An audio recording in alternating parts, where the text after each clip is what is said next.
What's going on, everybody? It's Dylan and Adam. We're here for Big Brother Podcast Episode 4. We got some things to talk about with the veto ceremony and who's going to be the winner of the veto, the nomination ceremony, the last Den of Temptation, and the Battle Back competition. We're going to have no aftermath this week because there is no aftermath. We have literally no idea until tonight who's going to be the Battle Back winner in the HOH. So, Adam, how you feeling today? Good, man. Yeah, no, it was a pretty entertaining episode yesterday. The veto show on Wednesday was all right. It was cool to see just like how far Dom fell, right? Like it just kind of out of nowhere how she becomes a target, all because of obviously Paul pulling the strings of everyone. But yeah, it's interesting. And then too, if you like Josh, I don't know how you like him now. After this episode or the Thursday's episode, I'm like, no, there's no way. Yeah, and we'll get into why, but like you just can't do that. No. There's a lot of interesting things to talk about, some smaller parts, some bigger aspects, and it'll be interesting to talk about. And then check us out on Monday, where we'll actually have 2 episodes to talk about. Usually it's just our HOH episode, but we'll talk about the Battle Back competition that's technically happening probably right now as this video is getting uploaded. But yeah, we got into Wednesday's episode with the 2 nominees, Jessica and Dominique, up on the block. Kind of wondering how that's all playing out with Paul being on that side of the house, trying to control Alex, and then Jason is coming into and he's a big focal point of this episode, which I like. We need some more investment in some other people because obviously some are going to go. So seeing Jason here, I thought was a good bonus. But a lot of the talk in this episode was that there's a snake. There's a huge snake in the house, and Dominique believes that this one person has been controlling the game and has not been loyal, and she thinks everybody in her team backstabbed her. Why she would think this, I don't know. She only really specifically puts out 2 or 3 people the entire time. It's like Paul's the snake, and then Mark and Elena are 2 big parts of it. I don't know why she wants to throw those names under the bus, but what did you think about Dominique's antics in this Wednesday episode? Yeah, like I think she needed to keep her mouth shut, but in a way she was pissed off. But like, let's be honest, Paul did orchestrate it, and then when Paul was talking face to face with her, he was lying. Yeah, you know what I mean? Like I don't like, especially in the diary room, like. I don't like when people aren't honest in the diary room, which he wasn't in a way, because he obviously was saying to her face that wasn't him when it was him the whole time, that orchestrated everything for her. Because Paul didn't like Dominique because she was kind of, I guess, one of the stronger spoken. And then obviously with that show, and then Paul's like, okay, well, that's kind of shady towards me. And then with Cody saying stuff that they were a part of it, which they were. They were just more vocal. I guess everyone would have been a part of it if Paul didn't get the temptation. But she just was more vocal, being like, yeah, we could do that or whatnot. Yeah, and I think her talking so much and causing more problems just kind of sealed her fate. She could have easily just kind of played it cool, somewhat what Jessica did in a way. Yeah, it just when you're already on the block, it's happened a lot where it's like, I'm going to be more vocal this week. It doesn't really work out a lot of the time, unless if you got something like alarming to put out there. And we thought maybe that was going to be the case, but like Alex stuck to her gun, still trusted Paul.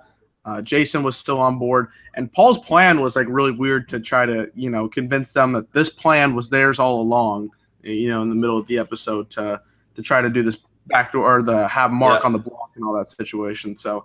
That was interesting. I think Paul's playing a sneaky game. You might not like the antics tonight or on that Wednesday episode. I can understand. But for me personally, I mean, he's trying to get somewhere in this game, and he's throwing one of the more vocal people, I think, under the bus. So but maybe that's the best. Let's be honest. He's not playing as sincere as he did. Like, he talks about all that last season. He's playing a completely different game in a way.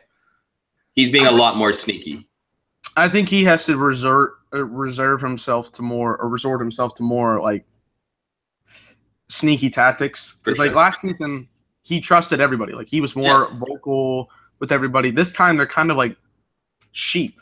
Like they're all just kind of migrating to him. So he's having to play this differently. But yeah, he's definitely playing a more sneaky game. Like we first see after the nominations, Dominique goes in her bed, and then Paul comes right after, like trying to talk some sense and trying to steer his name out of her mouth, but she's not buying it. Can we talk about something? This is kind of a sketchy part, and I know people are not going to like it, but the whole God thing that we got in here in these 2 episodes, we see it a lot with certain characters in the show, well, the real people, but like they always talk about one person has to be like overly spiritual with God, like that is the answer, right? And I'm a religious person, but like they really pushed it in this episode. She was in the bath. No, and I agree with you. But I guess the only thing I'll give Dom credit for though is she's probably the realest person. Everything she was saying wasn't lying. She didn't lie once during the game. You know what I mean? Like that's why it's like she didn't owe anything to Paul. Like when she was working with Cody, and you could see, obviously people probably know who go home. You could see the relationship even with Cody and Dom at the end. You know what I mean? Like I think people thought like going in this game that Dom, it was a level-headed, smart person. I think she literally got backstabbed by her whole group, and then the other side pretty much, the other side wanted her out, but they could have done way better than that, than just getting Dom home. I think Dom benefited everyone. It didn't just benefit Alex. It benefited that other side of the house as well. I understand where that's coming from and everything, and I feel for her. She was truly one of the more honest people, but it's like it's also the Cody situation. He was 100% honest, and sometimes in this game you really can't be that, as bad as that is. But like there was that one part in the bathroom where she's praying and it's in some kind of different language, and then Paul's name appeared up 3 times, and he's in the HOH room. I'm like, nah, I'm not feeling that. That sounds a little too hokey. Well, it does sound hokey, but if you think about it, she had no idea who was pulling the strings, and her first instinct was right. You know what I mean? Like her first instinct was right in that situation. She had no idea what was going on. She had some weird people treating her weirdly, and her first name was the guy that orchestrated it. So she was right. It did work. Whatever it was, whoever it was, however she did it, it was whatever mind spirit. She found out who it was, and she targeted that person after that. Obviously, as in speaking up against him. It did work. I will say. And you could see, this is the first time I thought the last 2 episodes that Paul was legitimately rattled. Yeah, because he was trying to scramble around and make other pieces go together. Because he's like, oh, what should we do about Dominique? She's going to try to ruin my game. She's being more loud and vocal. So that was did. And I think Paul dressing up as a snake 2 episodes in a row was a bad move on his part. Why is that? Because why rub it in? You're supposed to be the cool, calm, and collected, and you're getting emotional over what she said that was true. And you're just making, you know what I mean? I think it's all TV jokes, but I don't know. I think Paul was a bit rattled over Dominique. You could see that. And I think maybe that stems even before why he targeted her, because he knew she was a good player and an honest player, and somehow those 2 didn't mix, just not even game-wise. Just it seemed like personal level they just didn't mix. And that's why Paul went after her. Paul took the first shot, and obviously it worked. Well, maybe that was only because like just to kind of rub it in to her. I don't know. The first one I understand why, but the second one I get it. Please, again, Paul, don't ever wear a romper again. I don't need any guy to wear that on television. He wore that. Yeah, it was just a woman's dress, I think. Is it so stupid? But yeah, so then they had the power veto competition, which I don't want to say a pretty simple competition. It must be pretty difficult, but it's basically running on a balance beam, hit your button, go back, run around the board, and do it 50 times over. Fall in the lava, you lose all your points.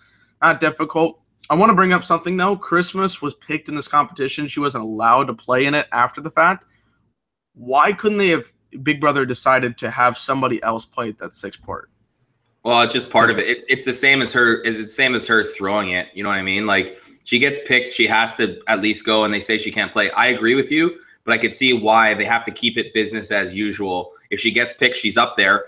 It just helps out whoever's on the. It helps really whoever's on the block, right? Oh yeah, definitely. Because then it goes. So it's just like her. It's just exactly the same as someone getting picked and then throwing the competition. It's just like let's say they pick one and then they're like, oh, this is a athletic competition, so you get to decide who can be the sixth person.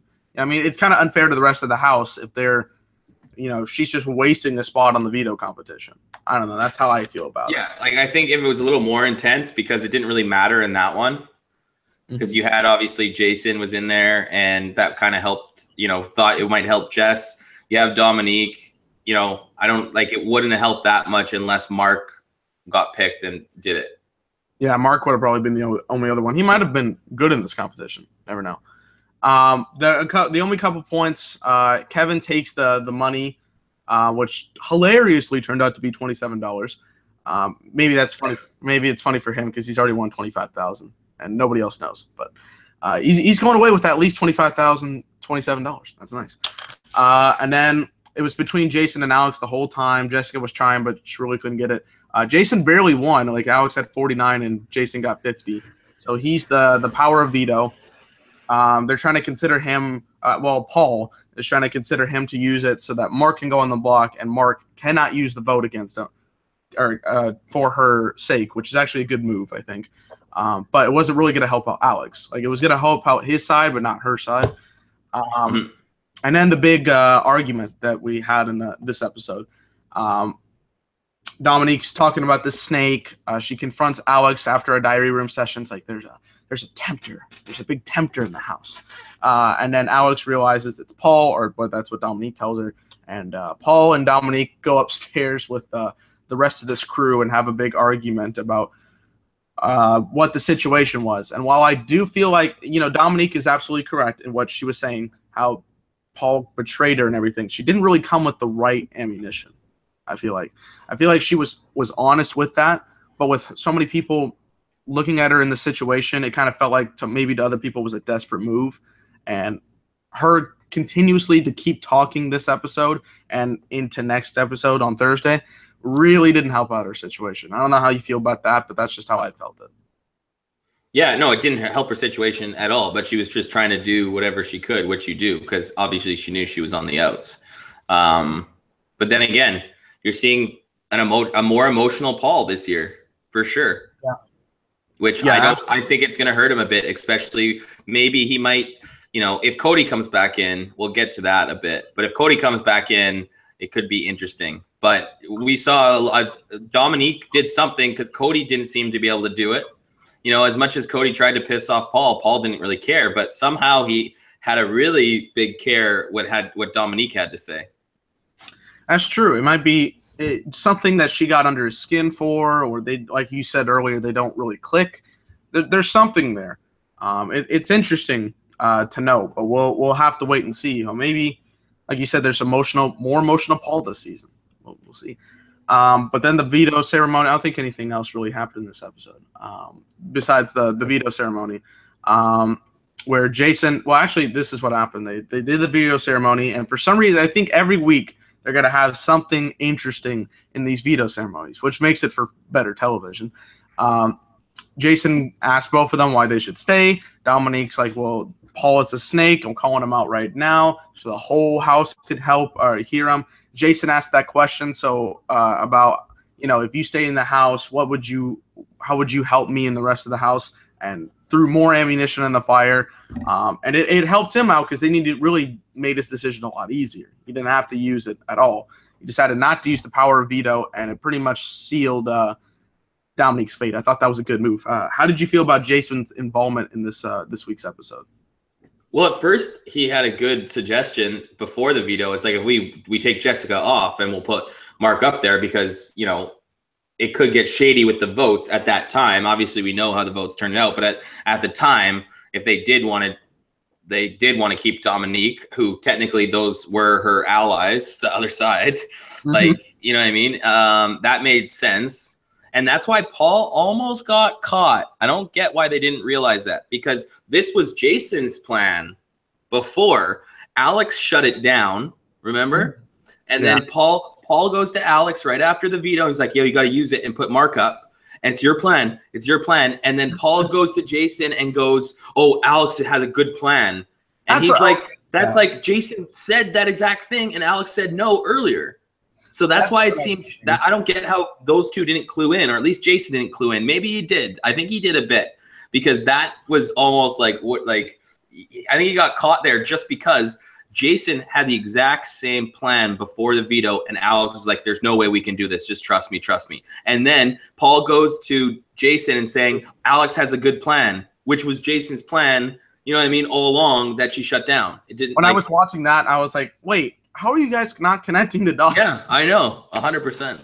So that was a weird situation, but I think Paul just really has the puppeteer thing going on for him. He's working it to But if you do it too much, people will catch on, I think. I think some people. I didn't think he needed to do that scenario there. And obviously he didn't get caught for it, but I don't believe that he needed to go right away to Alex and then right away to Jason. I thought that was a bit much, because I think things were going to play out with Dominique doing all this stuff. And the reason why Jason didn't use the veto pretty much was because Dominique's fate was sealed along early in the week, just because of her talking. You know, they wanted to get her out. So that's how that went out. Yeah. So maybe Paul is becoming a little more paranoid in this situation, which is an interesting factor for the next couple weeks. And he'll probably get more paranoid once the twist happens. So, yeah, that was the end of Wednesday's episode. And then we got into Thursday's episode. We have a couple of things to talk about. They unleashed the final den of temptation, this was the biggest one. Like that pendant of protection was a pretty big one, but I would say this one was even bigger. It's called the halting hex. And it was given to somebody out there who you could stop one of the next 4 evictions. And I'm not quite sure. Like, could you stop the entire eviction? Nobody goes home the next week or that week? I don't know. Did you catch? No, it didn't really say. It just said it halted. But it seems like if there's a person that Jessica wants to save or herself, they'll be saved no questions asked. In my opinion, I don't know how. Yeah. Like if there's a whole new week or whatever, I don't know how that's gonna work. Mm-hmm. But I do think that whoever with that power, it does save someone, like 100% from not going home. Yeah, right. But like it will be like right at live eviction. You stand it would be crazy. And she has to say it 3 times or whatever it was. That should be pretty funny. Like it's almost she has to say it like something hex and whatever is something, whatever it is. It's like 2 lines, but she has to say it 3 times in a row. So it should be funny when she starts standing up and then just starts saying like a weird poem. Everyone's like, what is going on? Some like freaky. Yeah. Yeah. Live television too. So yeah, Jessica got the temptation, absolutely took it because it was going to save her ass for a couple of weeks. I wasn't 100% sure if she was going to use it, but we'll talk about that in a minute. Let's just get into this stupid fight. So in the middle of this episode, where like obviously the first half of the episode is we're going to pad out with drama that's been going on the last 2 days or so, and then the eviction, and then this week we got interviews from the people that have already been eliminated. But we decided to dedicate about 10 minutes to probably one of the dumbest fights I've ever seen. So these guys were playing a game of pool, Mark and Josh. Josh clearly double hit the white ball and to win the game. And Mark's like, no, I'm not having this. You go re-rack it. And then Josh is like, no, I never did that, yada, yada, yada. So Mark's pissed, and he's like, oh, so you're saying you won and beat me? Yeah. And then throws the drink, the concoction in his face, which was funny. He shouldn't have done it, but it was funny. Yeah. And then so Josh becomes even more petty and throws ketchup and some other conda. I think it was hot sauce and ranch or something. Yeah, something like that. All over. Like way more than he got. Like it was like a drink to the face and then just with the condiments. And then you think it would be somewhat even, right? That's what I was thinking. I was like, okay, like Mark's kind of cool. Like if that happened, he didn't really care, and he was like, okay, yeah, I'm sorry I did that. You got me, like hug it out, bro, type thing. And then Josh just went on another planet. Just a nutcase. That guy is bizarre. I think he's just gonna go to the house because people are tired of him. He's an open book. Like he just doesn't know when to shut his mouth. And it's over literally. Like if it was actually something like real, like the Dominique situation, I'd be okay with it. But this is over the most petty crap I've ever seen every week with this guy. I'm sorry, Crypto, if you like the guy, but my God, I mean. Well, I'm just saying, for me, you literally scratched and everyone saw you. It's like you you made a bet with someone, and apparently he made a bet with Paul earlier and didn't do it too. So that's like the second time, and that's why Mark was even pissed. And he double hit it 100%. Like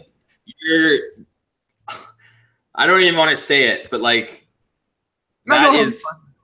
No, I'm just saying like that, you know how people say like that's like you're a man of your word, like be a man, like that is be a man. You're playing a game and you make a bet. You take the bet, you do whatever it's wrong, and if you screw up, you take responsibility for screwing up. Like he is acting like a baby every single episode, and then turning the fight around and getting personal about the personal game because you're angry about a pool game is insane to me. Like I don't know if anyone can trust him at all. He just kept going on, and then Jessica started to try to go at him because he was throwing up people's name under the buses, and I was like, well, I got a question, because it's just like he's just like, I am a man of my word, I never lied. And Jessica, to her point, was just like, well, no, you lied to me. And then his thing was, well, I wasn't working with you or whatever. I'm like, well, you still lied. You're a man of your word, right? So like, just say you're not going to vote then. But I'm just like, and he was just thinking because he wasn't working with them, it didn't matter. But like, that's the whole game. Like, there are people that have done it, and if they are, like we've seen players in the past, they might not go all the way, but we've seen players like they'll never lie. They'll be like, I don't know, I don't know if I can vote that way, type stuff like that, right? Like Josh literally went to Cody and Jessica and was like, no, I'll like almost like didn't know how to play the game in a way. You know what I mean? Going to someone. No, but like going to someone in this game and saying 100% I got your back and then not doing it is like the worst thing you can do. Because then you're going to get found out. And especially with that 8-4 Christmas vote. Yeah. Like he was obviously one of the two people that didn't vote in the right direction. Yeah. So it was nuts. It was one of the dumbest fights I've seen. I've watched this show for 10 seasons. I don't think I've seen, I probably have, but I haven't seen one in quite a bit of time. It was like just over this stupid stuff. And then it got into the game, like you said, and Jessica, I don't think has ever liked Josh ever since the personal attacks. So she's like, well, screw this, I'm gonna go at him. And he's like, man, I love you, I respect you. He's talking to Mark and all this shit. And then he's just like, but I don't respect you. Or man, he's like, I don't respect you at all. Don't talk to me. He's like, I respect you. Like it's just, he says the same thing over and over again to anyone. And I'll give Mark some credit. He did the right thing, and just like when that guy's going off, you just be quiet, and that's what he did, right? Yeah, he's just like, okay. And how about that one time when Dominique was like, how so, or whatever, and then Paul's like, what are you talking about, Dominique? Like that was bizarre too. Like Paul had this. There was a weird thing that Paul had for Dominique or something. Like a huge dislike, because even in that situation, Dominica was laughing. It was just like, what are you talking about, Dominique? Why are you laughing? Or blah, blah. It's just like, she's just sitting there, man. Just like, let her chill. Like she's going home, obviously. Well, Paul, I think Paul's getting into it now. I think he's maybe more weeks into the season. Maybe he's getting a little more anxious. I don't know. That's what we're seeing out of it. But yeah, we saw some pretty dumb shit on that episode. But then eviction time came. We were like, is she going to use the hex? Apparently she didn't need to, because they voted Dominique out 10-0, the first sweep of the season. I was kind of surprised.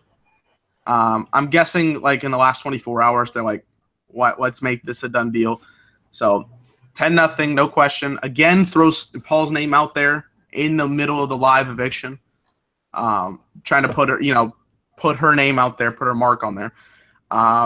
So she gets evicted. We get the Julie Chen interview, talking about the situation. Like, hey, how do you feel about this? How do you feel about Paul? Apparently, Paul said something to her right as she left about wanting to hang out in this game, but even she was like, not really feeling it, which I thought was interesting. Not a lot of those things happen on live talks with Julie Chen. But yeah, they bring up the battle back competition and how she's going to get to play. So that was interesting. We spent a lot of time on that. Like, we didn't even get anything from the inside the house until the very, very end, but they spent like 15 to 20 minutes talking about this battle back competition. What's your initial thoughts now that you know the four people? How do you feel about the battle back competition? Well, it's, they normally have a physical competition, but the way they were saying it, I think it might be chance or luck. Like, I don't think, and that's why you could see Cody's face when they were saying that, because I don't think it's going to be a physical competition or even a competition. I think it's going to be some random thing, maybe similar to how Ramsey's got very similar to how Ramsey's got the hex or the bad or the consequence. It's just like a random number. Second person who goes in that house is getting it, just like doesn't into the room gets it. Like it could be something completely random where there's 4 numbers and the person inside the house has no idea who they're picking, and it's just completely random.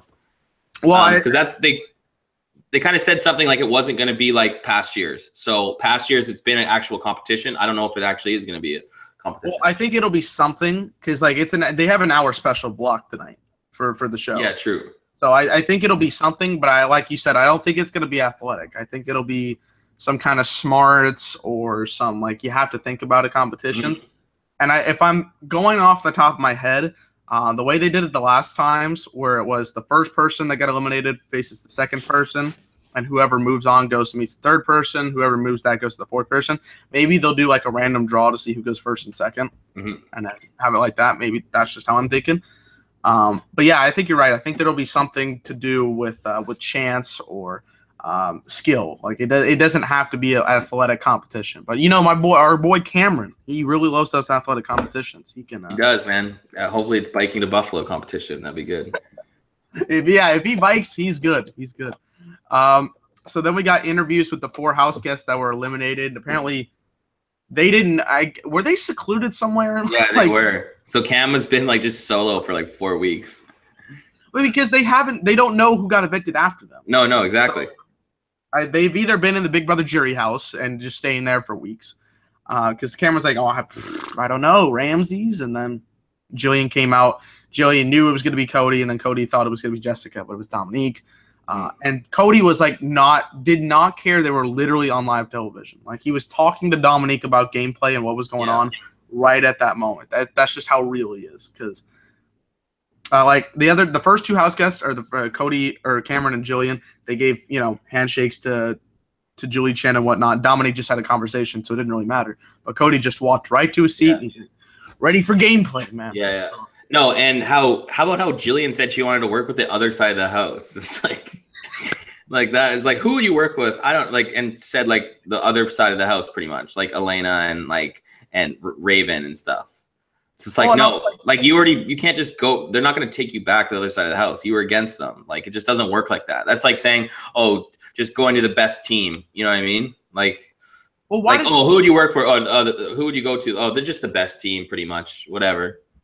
Yeah, it's like you're the free agent. Like you're like, you're a decent 70 to 75 player, and then you're like, bro, I want to go play with the Warriors. No, you don't get to pick that team. Exactly. They have to pick you to sign.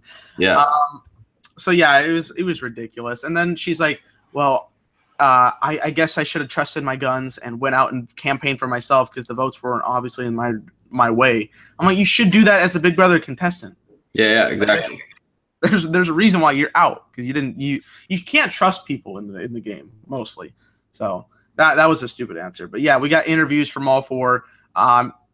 Cameron's answers were basically I had to strip to get votes. So that's a wonderful live conversation with Cameron. Yeah, those jokes.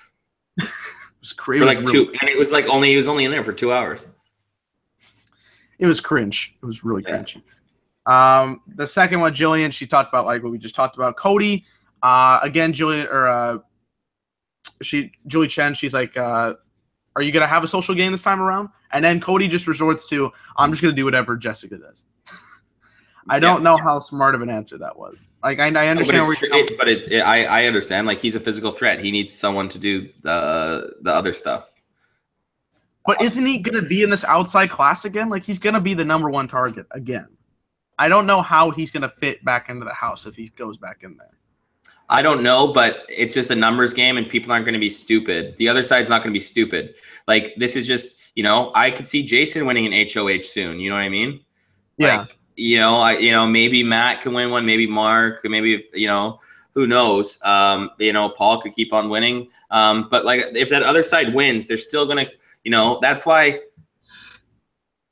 I don't get what Jason and Alex had so much against Dominique compared to the other people. I think they just learned all that information from Paul and just ran with it. I think that's how I feel about it. True. But yeah, like I'm just thinking like, maybe start going after the like I'm still guessing now. Mark and Josh is probably going to be on some people's radar. I just want him out for my entertainment's sake. Like if Mark, I could see if Mark won HOH, he'd put Josh up.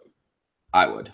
Yeah, because I don't know. Like once this side of the house is kind of, like we're getting to a point almost where the certain threats on the other side of the house are about to be gone, minus Alex. Yeah. So Mark's gonna have to make. Somebody like that's gonna have to make a big decision. They don't really know what they're gonna do at the head of the household. But it'll definitely be interesting. And I think if I'm Cody, I want to mend some relationships. Like some of the ones that I didn't really break off in the alliance. You know what I mean? Like some of the more sneaky ones. Maybe he goes to Matt and Raven, or some of the power couples. I don't know. Yeah. That's just how I feel. Maybe Jessica will do the same thing.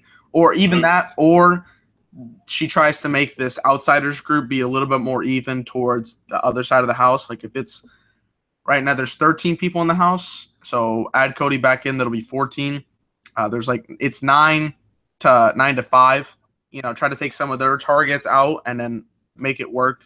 Because 9 to 5 is not that great of odds, but it's still decent compared to being outnumbered like 10-0. Yeah, so, true.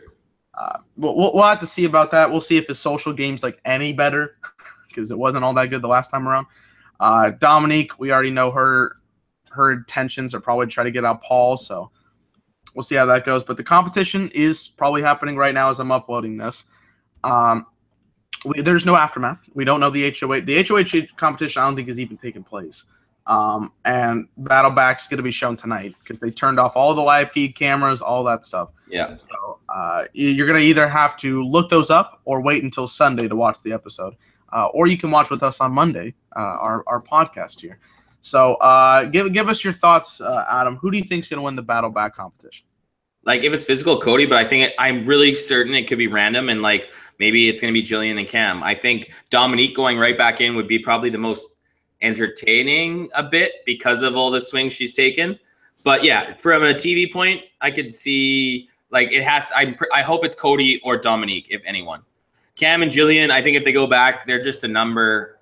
It's good that they get another chance, but I don't think it's as good for TV if it's not obviously Dominique or Cody.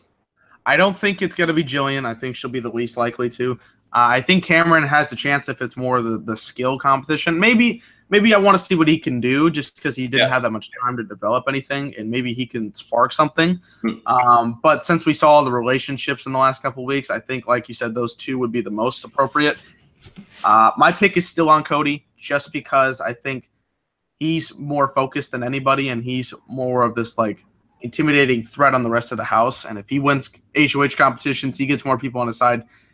I think the competition between him and Paul obviously will be it'll be more cool to see on television. Maybe that's the most TV worthy for me.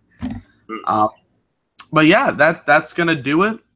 We'll be back here Monday, episode 5, to talk about the aftermath of the Battle of the Block competition and the showdown and everything, and Sunday's episode where we get to see them probably. Well, actually, no. Let's talk about this real quick. Apparently, still they have an option to not let that person back in the house. Forgot about that. There might be an option for the house to say no. But I doubt it will be do you want someone back in the house? Because they'd all say no. Why would you say yes? Yeah. But it would be something random. It would be another temptation probably. Well, the Den of Temptation's closed, so maybe that's the curse.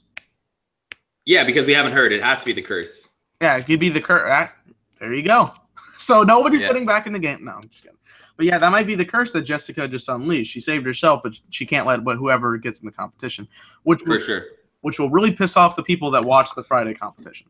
I don't know, but that's our guess, if anything, because they didn't release the curse yet, have they? No. Interesting. That's key to think out for everybody out there. But yeah, we'll see the aftermath of that competition, the HOH competition, the nominees. We don't know anything, so there is no aftermath this week. We might have to do a different video for episode 6 because it's on that Friday. I got plans for my birthday. Yeah, so, so we'll either do it the day after or something like that. We'll figure it out. But yeah, that's gonna do it for us. AC, you got any plugs before we head out? No, man. No. just keep it tuned in. Yeah, keep watching the Big Brother podcast. We enjoy doing these. We'll figure out a name for ourselves. We'll figure out something corny in the next couple of days. But yeah, the bottom line view, check that out. We're literally 5 subscribers away from 3,000, so that'll be a big mark when that hits. So check over to that channel when you get a chance. And yeah, stay tuned for more content on this channel. For Adam and Dylan, peace.